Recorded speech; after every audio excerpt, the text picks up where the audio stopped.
Street of Holyoke, Massachusetts, doing the tour of the High Street Historic District. We're looking at the J.R. Smith building from 1906.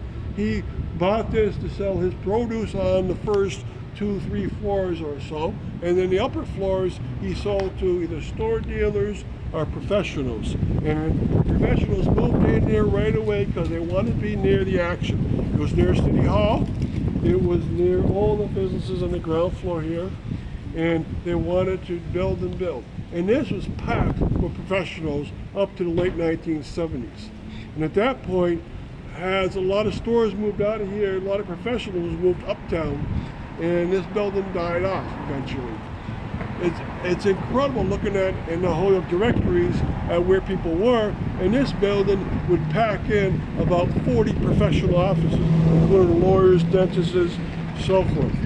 Behind it is the annex of Holyoke City Hall, because as Holyoke grew and grew, it got to such a size they needed more space for its departments.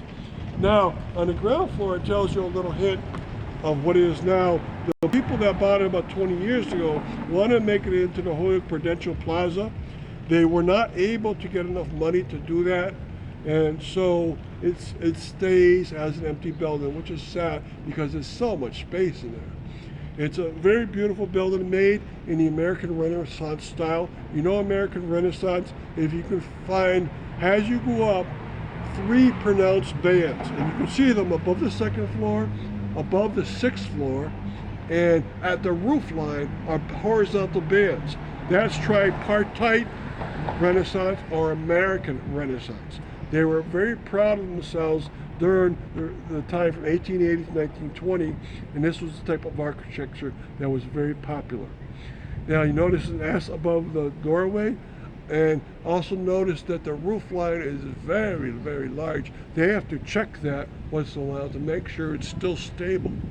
Now we're going to talk about the next 3 buildings along High Street, and in order. The reason why they're important is because what used to be there. Each of these buildings grew and grew. Now, the next one along, there's been 3 renditions of the Masonic Temple in Holyoke. The first one's on a block that is 1 block up from us right now. But this building with a blonde brook is the 2nd rendition of the Masonic Temple. It was much taller in the past, and it was 4 floors high compared to its 2 floors now. When they moved out in 1920 to make the Masonic Temple across from the library, in came the young the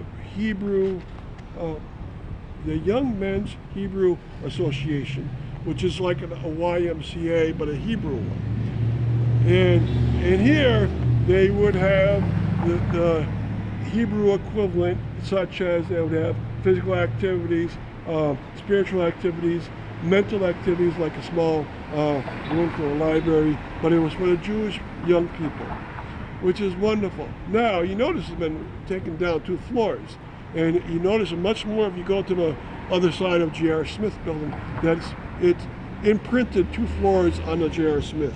Now, this building was made a very long time ago, approximately 1890s, so it only stayed Masonic Temple for 30 years. Okay, now the next building along, it's a green painted brick, so that one there has the name of the Wiley Perkins block. It's a Renaissance Revival building, and it was made in 1910. It's 2 floors high only. You can see a very nice looking band of glass above, right above the end of the 1st floor and below the 2nd floor. There's a black band and then a glass band, and that glass is held together by metal strips into the glass inside of it. So it has a very unique look to it. Now it's a realtor's office, which is a good look. I think she owns the whole building, but in the past it was for produce and other things you can buy. Now the last one we'll talk about is a 4-story building, and that's called the Kern Building. It's Renaissance Revival also, made in 1908. And you can see bands of that are quite different as you go up.